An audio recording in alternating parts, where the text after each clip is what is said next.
there's a lot of science around this idea of mirror neurons. Mirror neurons are these brain cells that basically fire when we experience something and witness something, and we witness someone else experiencing something. So we're experiencing it, but we're witnessing someone else experiencing the same thing. That's when our mirror neurons fire, and it creates this deep connection and empathy. And there's actually science to show that we actually can basically deepen our connection to others, right? Wait, but give me an example. So you're watching me have an experience, and that's when the mirror neurons click in?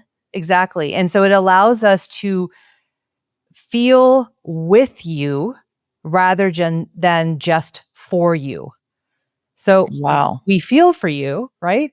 But our mirror neurons kick in because we're identifying, we're witnessing it, we're experiencing what you're experiencing. And so we then start to feel with you, which is very different than feeling for you, right? And I think that that's the difference. That's what I'm hearing anyway. Yes. That's super powerful, this idea of being seen and witnessed.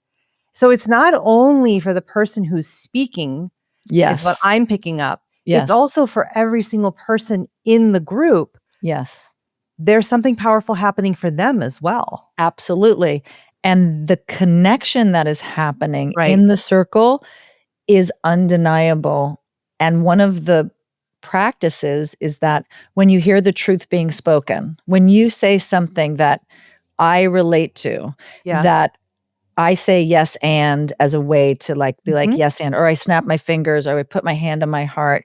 And so we're actually building that empathy so that you who's sharing this big thing, you are experiencing that you're not alone. Right. Which very often we're all walking around going, I'm the only one depressed. I'm the only one struggling with money. I'm the only one struggling with my relationships. Nobody else. Everybody else looks perfect and wonderful and beautiful and has it all together. I'm the only one. You sit in a circle of anybody and you give them permission to share and also respond in a way that they're not going to interrupt. All of a sudden, everybody's leaning in and they're like, we're all going through different versions of the same thing. I venture to even say, even people that we think are on polar opposites of the spectrum of experience. Right.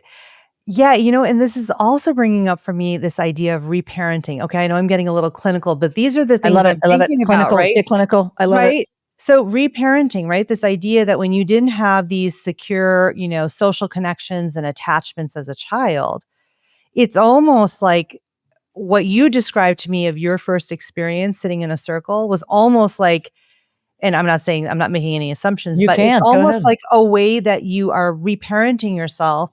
Even if you have the most wonderful parents, no parent is, perfect. I always joke that I can be the most amazing mother to my 2 grown children, and they're still going to need therapy because that's just the way it is, right? But because, by the way, Avanti, you're not the almighty that had every single, like you didn't give them every experience of their lives. They still went to school and there's still a world that they're living in. Exactly.